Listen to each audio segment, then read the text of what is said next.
Sora had not slept well in 3 days. She had tried. She had turned off the lights early, set her alarm, and told herself that whatever happened tomorrow would happen whether she was rested or not. But her mind would not go quiet. It kept circling back to the same thing. The vote, the chamber, the number of hands that had already been counted and committed before the session even began. She knew how it was going to end. Everyone on the human staff knew. They had known for 2 weeks. Knowing did not make it easier to sleep. She was 26 years old and had been posted to Oran 7 Council Station for just under 2 years.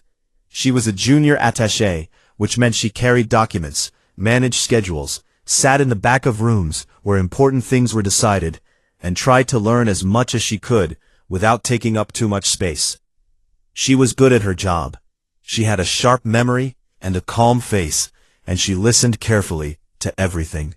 Ambassador Junho had told her once in passing that she noticed things other people missed. She had held on to that. She stood now in the observation gallery of the Grand Assembly Hall, pressed close to the curved railing, looking down at the chamber floor below. The gallery was packed. Every seat was taken, and people were standing 2 and 3 deep near the back walls. Word had spread across the station the night before that today's session was going to be something worth seeing. And so everyone had come. Junior staff and senior advisors and off-duty technicians who had traded shifts just to be present. The air in the gallery had that particular kind of stillness that comes when a large number of people are all holding their breath at once. The hall itself was grand, in the way of things that had been built to remind people of something important. The ceiling arched so high that the upper sections were lost in soft light. The floor was dark polished stone that reflected the glow of the speaker's podium. At the center of the room, in a wide circle, sat the permanent members. 7 species, each at their own desk, each with a small light that glowed blue when they held the floor. Behind them, rising in curved rows like the inside of a bowl, were the seats of the associate and observer members, filled now with hundreds of representatives in dozens of different shapes and colors and sizes. Sora found Junho immediately. He was easy to find because he was the stillest person in the room. He sat at the human seat, a wide flat desk with a clean surface and that small blue light in the corner. And he was not moving. Not checking his pad, not leaning over to whisper to an aide, not shifting in his chair. He was simply sitting, hands folded on the desk in front of him, watching the proceedings with an expression that Sora had learned to read over 2 years of working close to him. It was not a blank expression. There was a great deal going on behind it, but none of it was leaking out. Junho was 53 years old, and had spent the last 18 years of his life in diplomatic postings across the galaxy. He had negotiated 3 border agreements, resolved 2 resource conflicts that had been simmering for decades, and had once talked a Drethi fleet commander down from the edge of a shooting war with nothing but 6 hours of conversation and a lot of patience. He was not a famous man outside of diplomatic circles. He did not appear on news feeds often. He did not give speeches that were designed to be memorable. He was the kind of person who did important things quietly, and who had long ago stopped needing anyone to notice. The session had begun 2 hours earlier. Speaker after speaker had taken the floor. The Velhari had gone first, which was expected. They had been building toward this vote for 2 decades, and were not going to let anyone else open the argument. The Velhari speaker was a tall figure in deep gray formal robes, and he spoke with the smooth confidence of someone who had rehearsed every sentence and knew the outcome was already secured. He talked about balance in the council. He talked about the dangers of any single species having too much influence over developing civilizations. He talked about the need to ensure that the galaxy's governing body reflected a diversity of long-standing wisdom, rather than the enthusiasm of newer arrivals. He never said the word humans. He did not need to. Everyone in the room knew exactly who he was talking about. The Drethi representative went next, and his argument was shorter and more direct. He said that the council needed members who operated within established frameworks, not members who made decisions unilaterally in the field and apologized for it afterward. He cited the Keth border crisis from the previous year, when human peacekeeping ships had moved into a contested zone without full council authorization. He said it calmly, as a matter of record, and sat back down. Other voices followed, some in support of the motion, some against. The 9 species who stood with humanity spoke well. They talked about 200 years of service. They talked about results and reliability, and the particular kind of trust that could only be built through showing up consistently over a long period of time. An older Mivathi representative, small and silver-haired in the way of her kind, spoke for 12 minutes about everything humans had done in the Outer Rim during the Grey Plague response 15 years ago, when 3 other species had been too afraid to send teams in, and Earth had gone anyway. It was a good speech. It was not going to change the count. When the vote was called, Sora watched the numbers appear on the large display above the chamber floor. 47 in favor of stripping the human seat and reclassifying Earth as an associate member. 9 against. 7 abstentions. The numbers sat on the display in clean white against dark blue, and the chamber went very briefly silent before a wave of sound moved through it. Conversation, shuffling, polite applause from certain sections. Then Junho stood up. He rose slowly, without hurry. He buttoned the middle button of his dark jacket, which was a habit Sora had noticed he had when he was about to speak formally. The blue light on his desk came on automatically. Under council rules, the affected party always had floor rights after a structural vote. The chamber quieted again. He looked around the room once, not in a dramatic way, more the way a person looks around a place they are leaving and want to remember clearly. Then he said that the human delegation accepted the council's decision fully and without contest. He said that Earth respected the process of the council, even when the outcome was painful. He said that in accordance with withdrawal procedures, all human personnel, infrastructure responsibilities, treaty obligations, and formal partnerships across council space would be carefully concluded within 30 standard days. He said the transition would be conducted professionally and completely, and that every handover would be done correctly.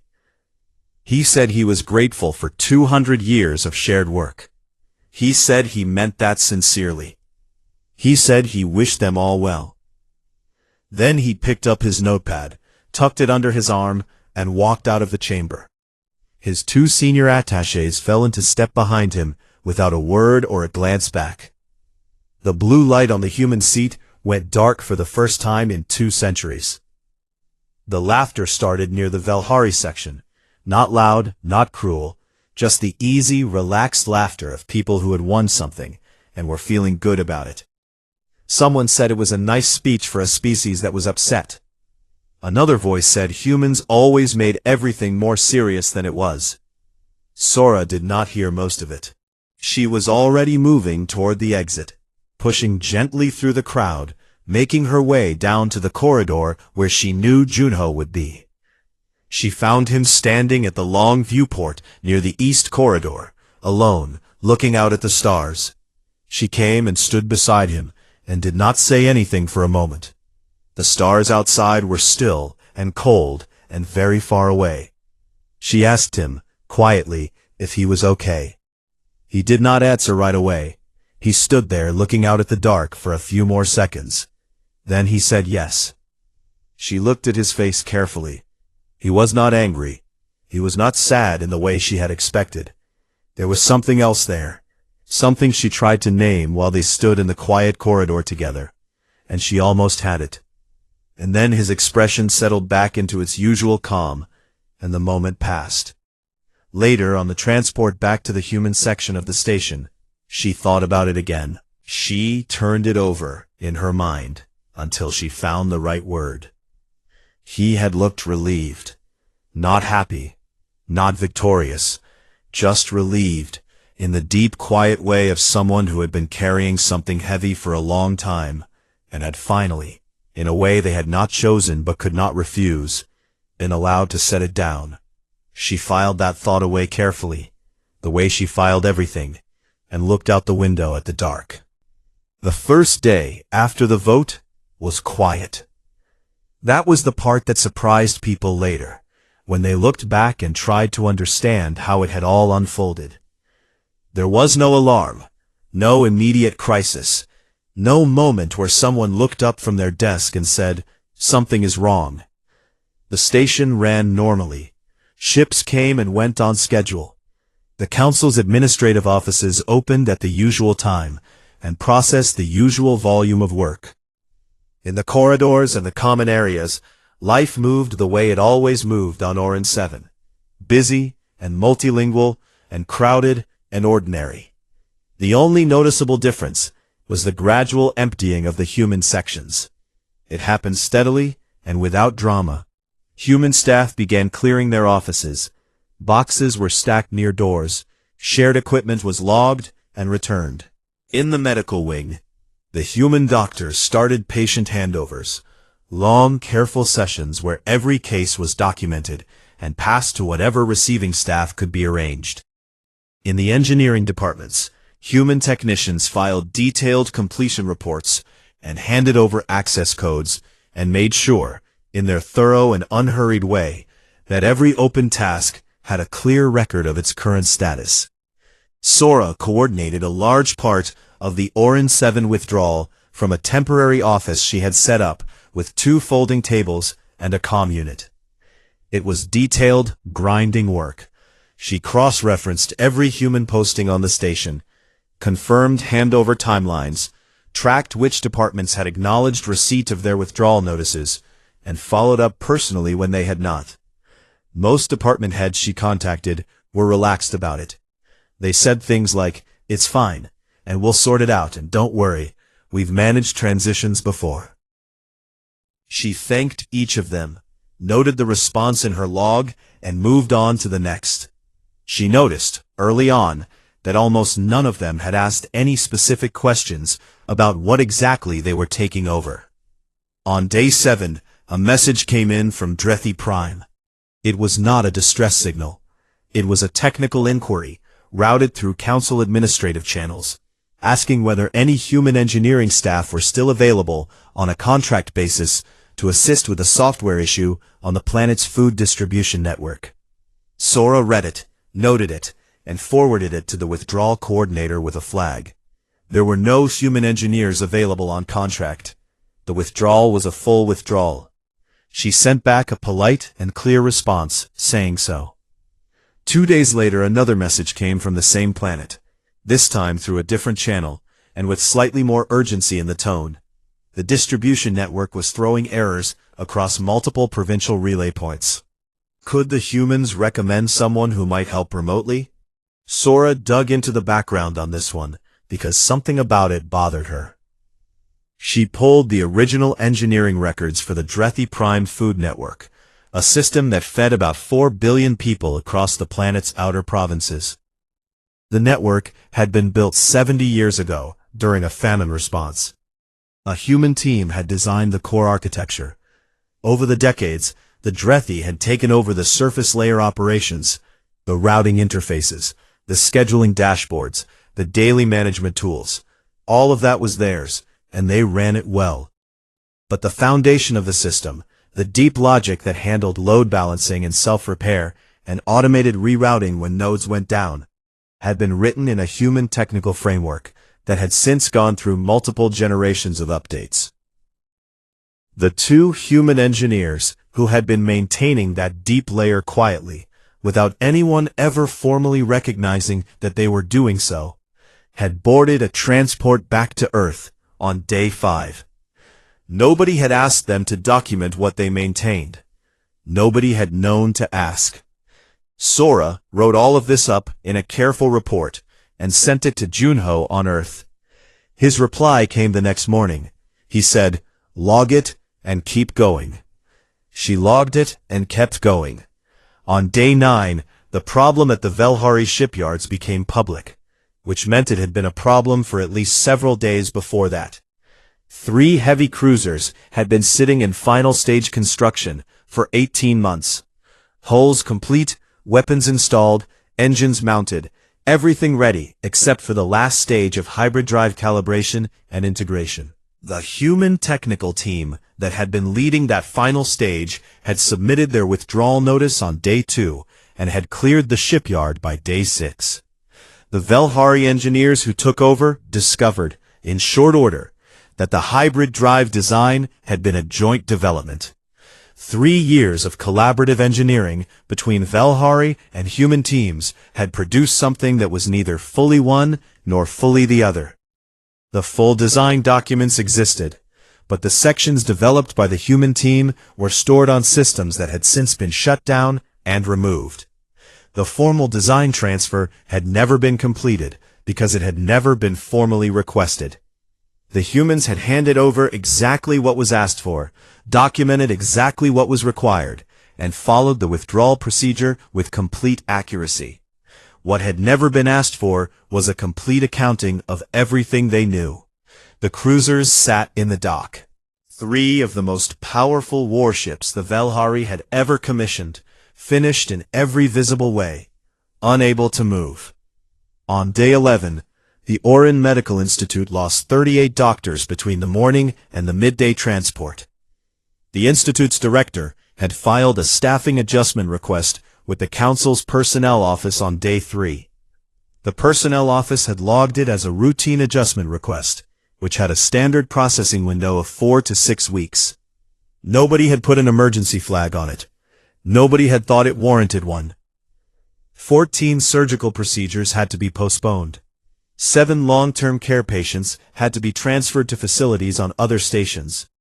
The Institute's remaining staff, capable, experienced people from 5 other species, stretched themselves as thin as they could and held the line. But the line was visibly thinner than it had been. On day 13, 2 warp lane beacons on the Tharsis commercial route went dark. They were navigation markers, physical devices that required a maintenance crew to visit them every 30 days, run diagnostic checks, manually reset the positioning arrays, and recharge the broadcast batteries. It was slow work, and it required a small specialized crew, and it was deeply unglamorous. The pay attached to the work was modest. The hours were long, and the conditions were uncomfortable, and the results, when you did the job correctly, were invisible, which is to say, nothing broke, and no one thought about you at all. Humans had been doing it for 60 years because someone had to, and because they were willing to do work that nobody celebrated. With the beacons dark, automated freighters could not safely navigate that stretch of lane. 3 cargo haulers that had been mid-transit when the lights went out were forced to divert. They would add between 9 and 14 days to their journeys. 11 scheduled departures were delayed at origin until the situation was resolved. The Council's Navigation Office sent a notice asking which contractor was responsible for beacon maintenance on that route, and received, after some delay, the information that the maintenance contract had been held by a human logistics company that had concluded its operations in Council space 4 days earlier. By day 15, Sora had stopped being surprised by any individual failure. She had started seeing the shape of it instead, the outline of something enormous that had been invisible because it had always worked. She sat at her folding table desk late at night, and read through the logs she had been keeping, and tried to count the number of things that humans had been doing that nobody had thought to measure, and she found that she kept losing count. The messages from council departments had changed in tone by now. They had started out polite and dismissive, a bit amused even, by what some of them seemed to assume was a dramatic gesture that would reverse itself shortly. By day 15, they were polite and urgent. By day 17, some of them had stopped being polite. They asked if this was a negotiating position. They asked what number would make it stop. They asked, in increasingly direct terms, whether Ambassador Junho was open to a conversation. Sora forwarded every message to Junho without comment. Every time, His reply was the same 3 words: "Tell them no." She told them no, each time, in careful and professional language that gave no indication of how many times she had now said it. On day 18, she sat in her office after midnight and wrote him a long message. Not a forwarded inquiry, her own words. She told him what she had been watching build over the past 2.5 weeks. She listed every failure, every gap, every panicked inquiry. She told him she was not writing to alarm him. She just thought he should know the exact shape of what was happening. He replied early the next morning. He said, "I know. Keep watching. Write everything down. We are going to need the record." She read it twice. Then she opened a new document and started writing everything down from the beginning in the careful and thorough way that had always been her best quality. Outside her window, the station lights were starting their slow morning cycle, brightening by degrees toward the artificial dawn. The galaxy was waking up into another day of quiet unraveling, and humanity was already 3 days ahead of where it needed to be. The emergency session was called before sunrise on day 22, which told Sora everything she needed to know before she had even read the agenda. The Galactic Council did not hold emergency sessions at unusual hours, unless the people calling them did not want the usual crowd to have time to gather outside. It was a scheduling trick as old as the building itself. Call it early enough that the press doesn't mobilize, early enough that the observer's gallery fills slowly, early enough that by the time anyone fully understands what is happening, the doors are already closed. She had seen it done once before, during the Yenish border crisis 2 years ago, and she recognized the shape of it immediately. She got dressed and went to the corridor outside the chamber, and waited. The session ran for 4 hours. She knew some of what was said inside, because the walls of Orin 7 were old, and the sound insulation in the East Corridor was not what it once was, and because she was very good at standing very still in places where things could be heard. She knew the rest of it because a young Velhari administrative aide named Orin, who had been quietly friendly with her for over a year, sent her a message that afternoon with 3 attached files and a short note. "Thought you should have these." She went back to her office and read them with the door closed and the lights low. The first file was a damage assessment.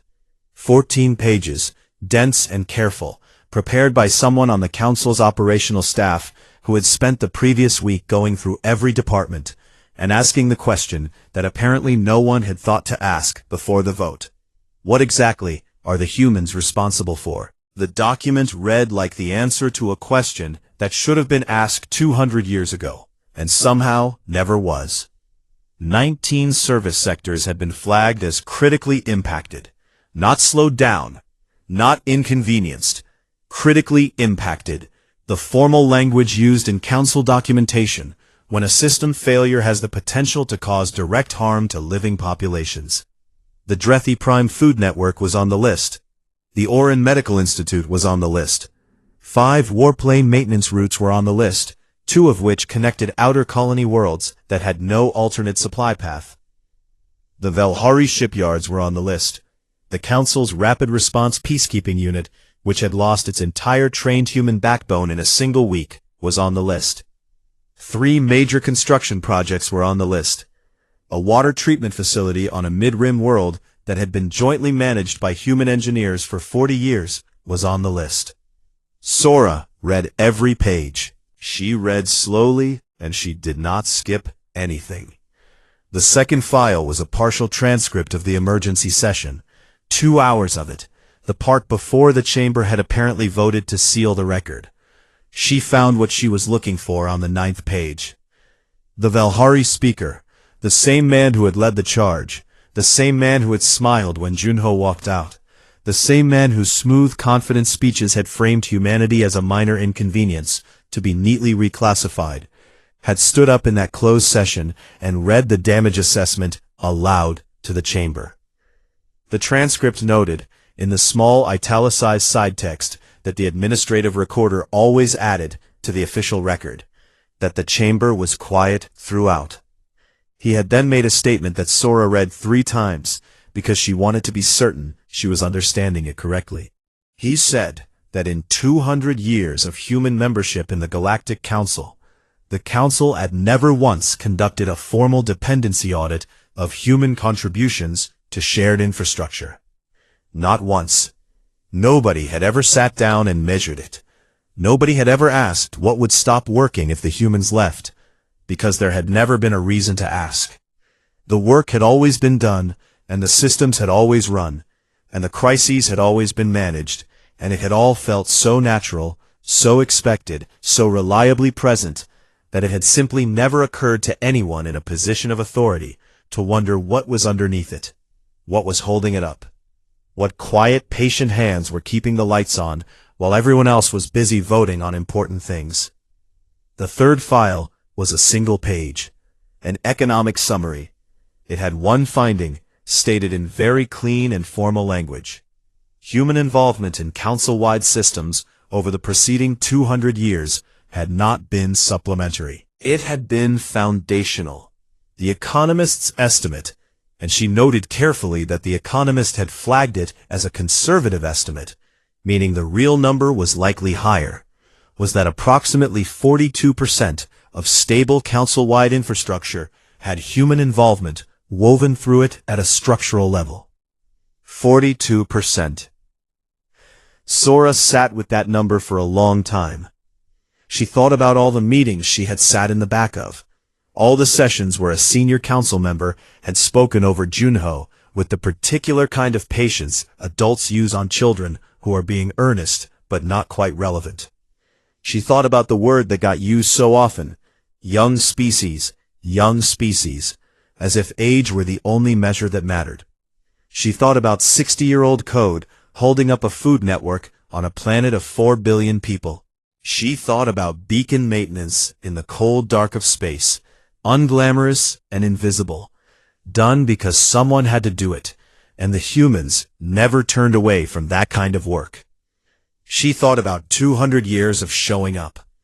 On Earth, Secretary General Yuna addressed the global parliament on day 23. Sora watched the feed live at 2 in the morning because she could not sleep and did not want to miss it. Yuna was not tall and was not loud, and did not use the kind of language that was designed to be quoted afterward.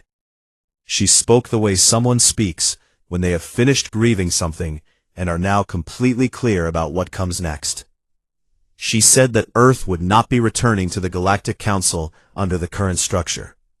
The withdrawal was complete as promised, every commitment honored, every handover done correctly and in good faith.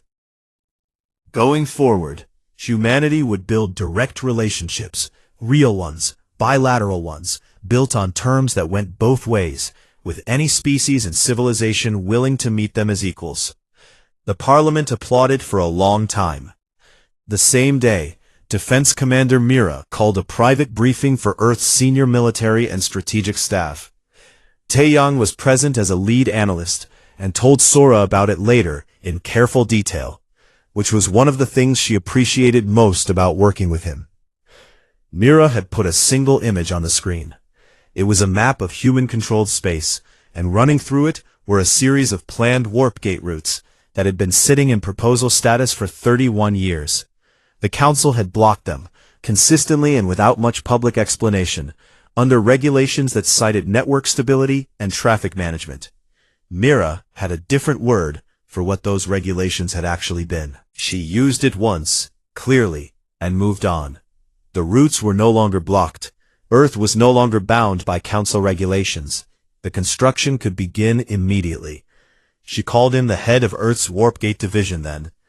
Hana came into the room with a folder that was very clearly not new. Its edges were worn, and the tabs were color-coded in a system that had been refined over years. She had been waiting for this meeting for a long time. She sat down, opened the folder, and without any preamble, began walking the room through a construction timeline that was already fully planned, fully costed, and ready to execute the moment it was authorized. It was authorized that afternoon. Back on Orin 7, Sora finished reading the 3 files and sat quietly for a while. Then she opened her long-running document, the one she had been keeping since Junho told her to write everything down. She wrote about the damage assessment and the closed session and the number 42%, and the expression on the Velhari speaker's face, as described in Oren's careful note that had accompanied the files. She wrote without anger. She wrote the way she had been trained to write, clearly, completely, without exaggeration, letting the facts carry the weight. When she was done, she sent a summary to Junho. His reply came in under a minute. She could picture him awake at his desk, same as her. He wrote, "Good. Now they understand what they voted for. We already knew what we were walking toward. Keep building the record. It will matter later." She saved the message, closed her files, turned off her lamp, and for the first time in a week, slept deeply and without interruption until morning. Outside, the station turned slowly in the dark, and the galaxy kept falling apart, and Earth kept moving forward. The delegation arrived on Earth on day 35 without being invited and without being turned away. That combination said a great deal. They had not waited for an invitation because they understood, that one was not coming. They had filed a formal visit request through Earth's foreign ministry, which was the correct procedure, and the ministry had processed it the way it processed everything. Promptly, professionally, and without special treatment in either direction. The response had been, "Yes, you may come. Here is the accommodation address. The reception will be at 10 in the morning on the 4th day of your visit." No warmth, no coldness, just correct procedure, applied evenly. Most of them had voted in favor of the motion on day 1. Though 2 of them had abstained, and 1 had voted against, but joined the delegation anyway, because the situation had moved beyond the politics of that vote and into something more urgent. They had pooled their concerns and their embarrassments and their careful diplomatic language into a joint mission, booked transport to Earth, and come. Taeyong met them at the reception hall in Seoul.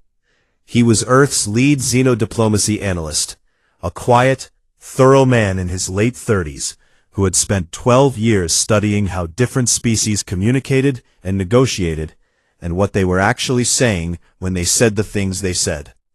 He was not the most senior person Earth could have sent to receive the delegation. That was intentional. Sending the most senior person would have implied that this meeting was already the main event. It was still the preliminary round, and Taeyong was very good at preliminary rounds. He welcomed them warmly. Not effusively, there was no performance to it, but with the kind of warmth that is simply genuine and therefore convincing in a way that performance never quite achieves. He made sure they were comfortable after their travel.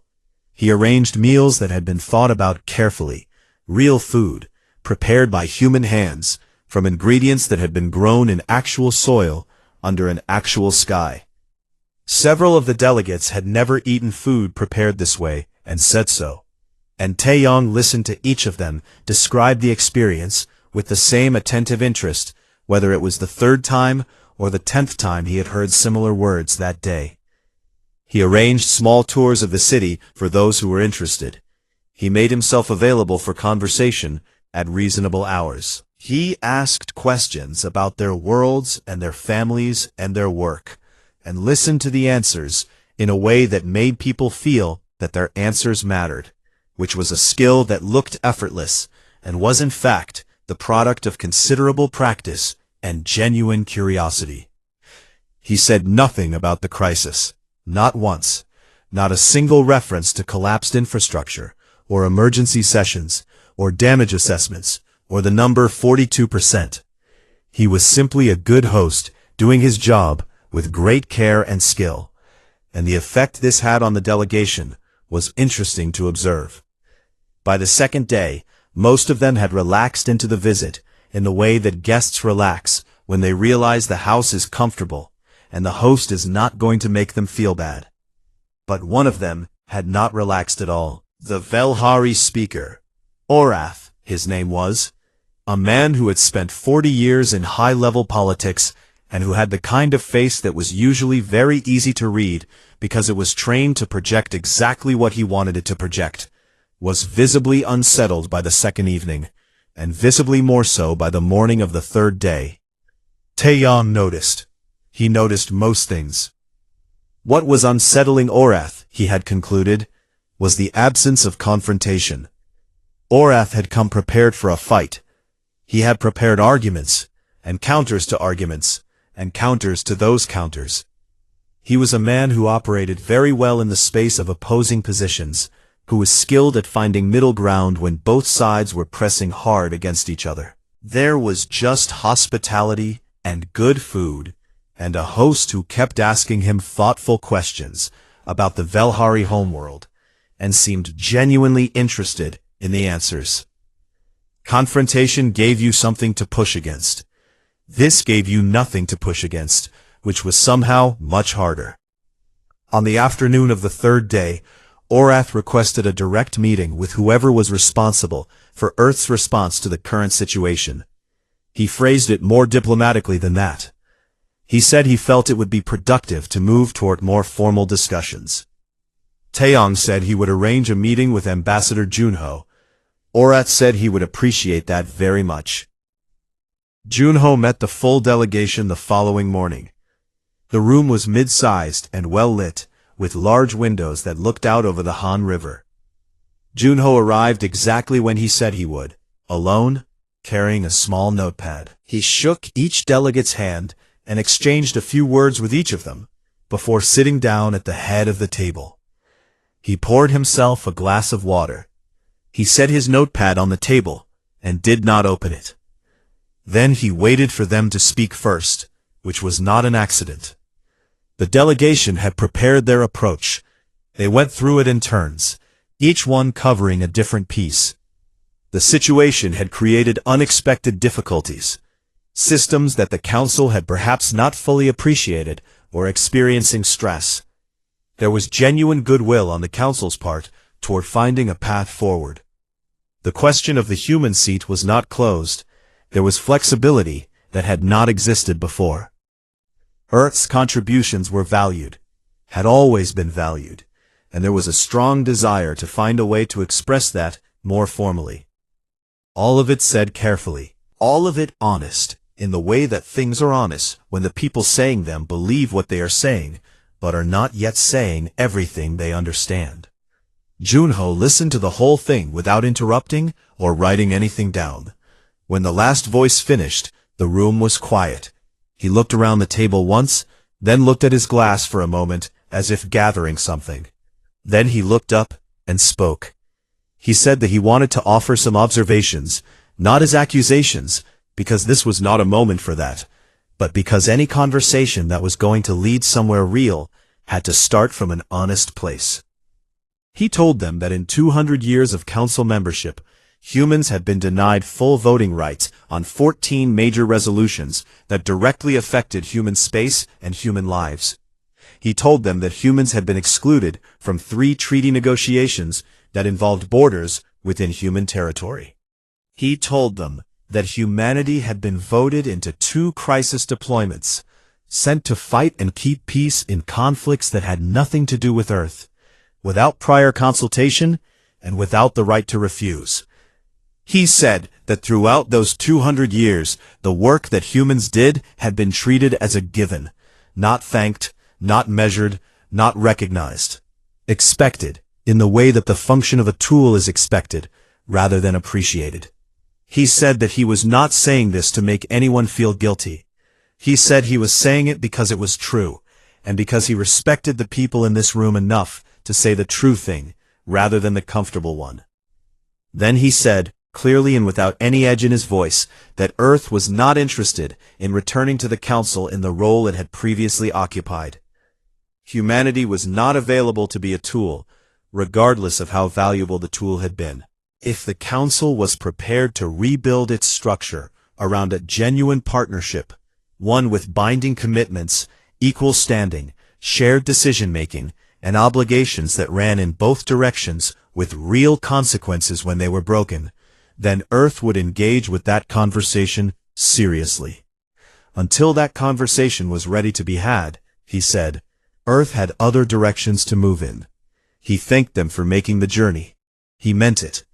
The meeting lasted 45 minutes. When the delegation left the building, Taeyeon was waiting in the corridor outside. He watched their faces carefully as they came through the door. Most of them had the look of people who had been expecting one kind of meeting and had received a completely different kind. The Velhari speaker was last out. He paused near Taeyang and stood there for a moment in the particular way of someone who has something to say and is deciding whether to say it. He said that he had come to this meeting expecting to find that humans were angry. Taeyang looked at him and said, gently, that humans were not angry. Orath was quiet for a moment. Then he nodded once, slowly, and walked out to where his transport was waiting. Taeyang stood in the corridor and thought about that exchange for a while.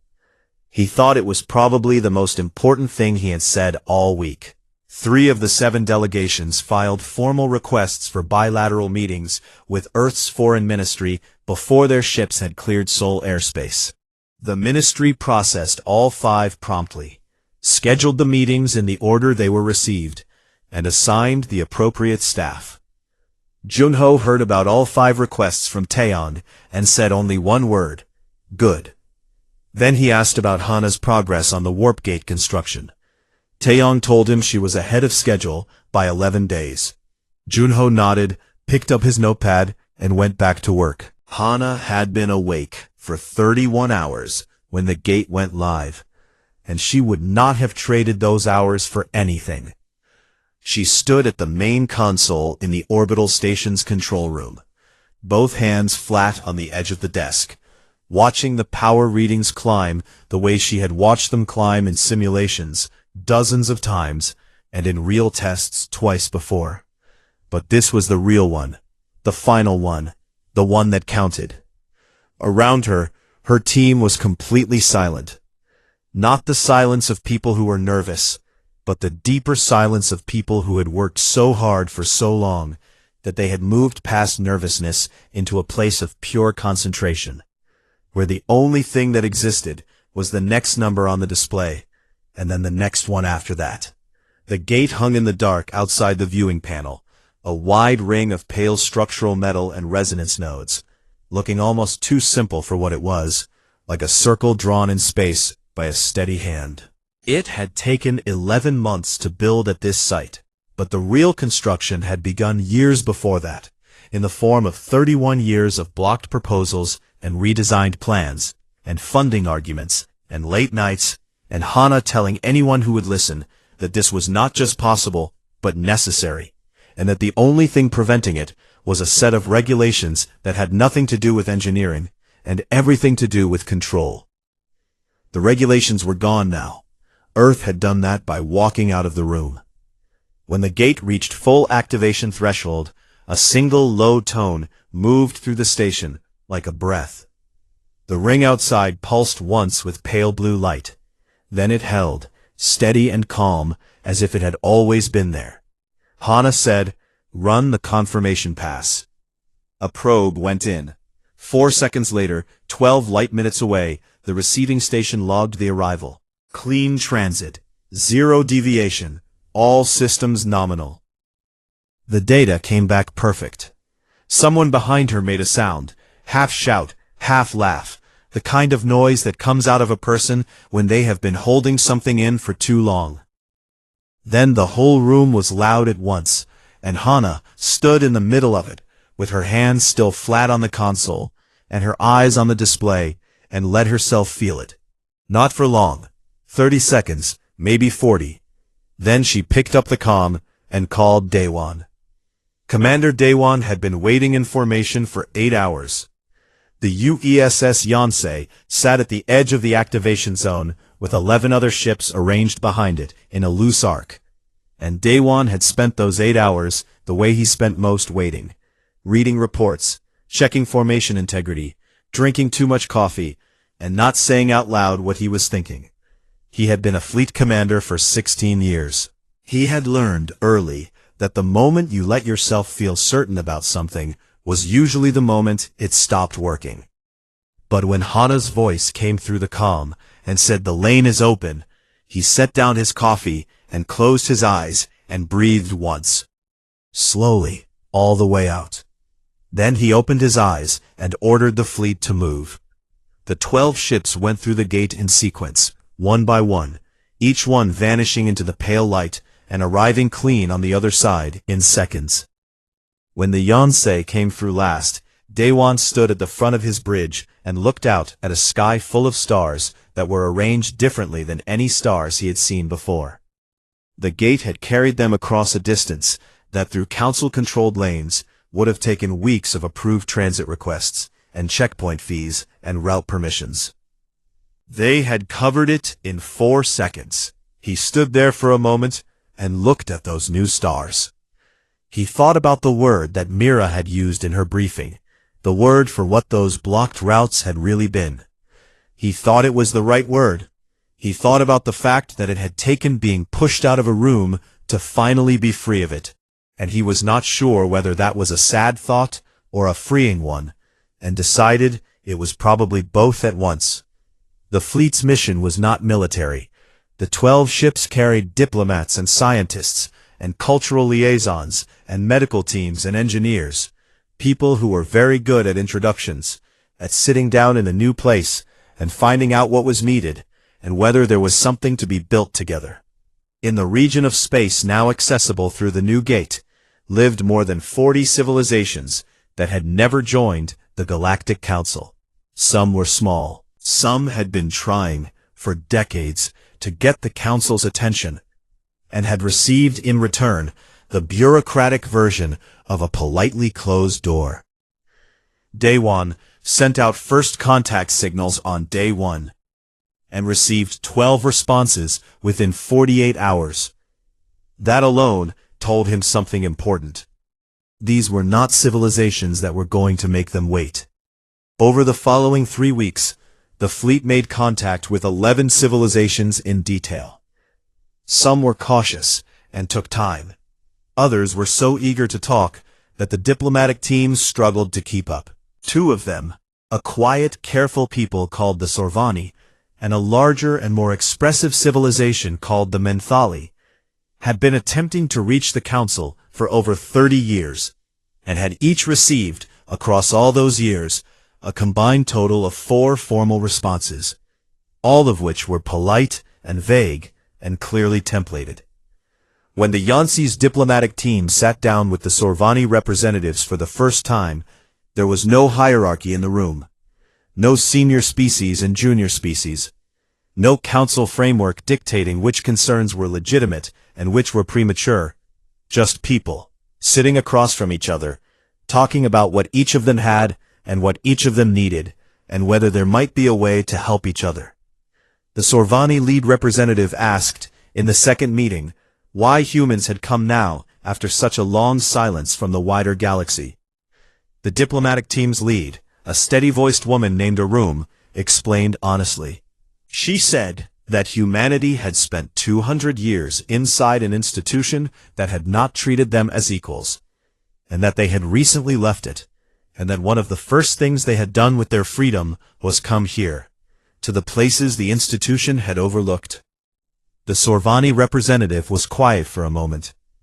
Then she said that her people understood what it meant to be overlooked. Then she asked if the humans would like to stay for a meal. They stayed for 3 days. Daewon's report back to Earth after week 3 was the shortest he had written in 16 years of service. It said, "They want partners, and we can be that. More to follow." On Earth, Sora was at her desk on a Tuesday afternoon when the formal document arrived from Orin 7. It came through the standard diplomatic channel, properly formatted and correctly sealed with the Council's official mark at the top of the first page. She had known it was coming. Orin had sent her a brief note the day before, just 2 sentences, saying that the vote had passed and the document would be dispatched within 24 hours. She opened it and read it carefully, from the first word to the last. The Council was formally inviting humanity back. The vote had been close, 28 to 24, with 11 abstentions, which was its own kind of answer about where things stood.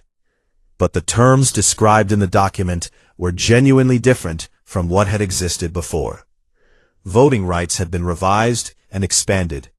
The deployment approval process had been restructured to require explicit consent from any species assigned to a peacekeeping operation. A new bilateral review mechanism had been included. The language around cultural influence restrictions, the language that had been used for years as a quiet leash, was gone entirely. But it was more than the Council had ever offered to anyone before. She printed the document and carried it to Junho's office. He read it sitting at his desk with afternoon light coming through the window behind him, turning the pages at his usual unhurried pace. When he finished, he set it down and looked at it for a moment without speaking. Then he asked if Taeyong's counteroffer, the one that had been drafted in March and had been sitting ready ever since, was still current. Sora said yes. He asked which version it was.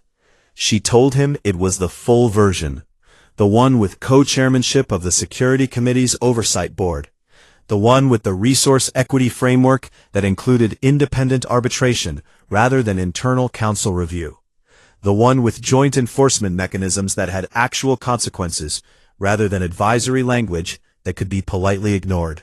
She waited. He said, "Send it." She asked if they should consider softening any of the language, given that the council had made a genuine gesture. He looked at the document on his desk for a moment. Then he said that yes, the gesture was genuine, and he respected it. But humanity's actual position was the one in that counteroffer, and presenting anything less than their actual position would only make the next round harder. He said that the council had sent them a real document. They would reply with one. She nodded and went back to her desk. She sent the counteroffer at 4:17 in the afternoon, signed and formatted correctly through the proper channel. Then she leaned back in her chair and looked out the window at the city below, the streets and the buildings and the wide October sky, going gold and orange at the edges where the afternoon was finishing. She thought about a gallery full of people holding their breath, and a man buttoning his jacket and speaking calmly before walking out. She thought about beacon maintenance and 60-year-old code, and a 14-page document that had made a closed chamber go quiet. She thought about 12 ships moving through a ring of light into a new sky. She thought about a meal with the Sorvani and what it meant to be found after decades of silence. She thought about what Junho had said to her in the corridor on the night of the vote, quietly, just to her, as they stood at the viewport looking out at the stars. He had said, "They never feared us when we stayed. Maybe they'll respect us when we leave." She had thought about that sentence many times in the months since. She understood it better now than she had then. Respect was not something you could ask for inside a room where the rules said you did not quite belong. Sometimes, the most powerful thing you could do was stand up, button your jacket, and walk through the door. And keep walking. She turned back to her desk. There was still a great deal of work to do, and she had always been very good at work. She opened the next file and began.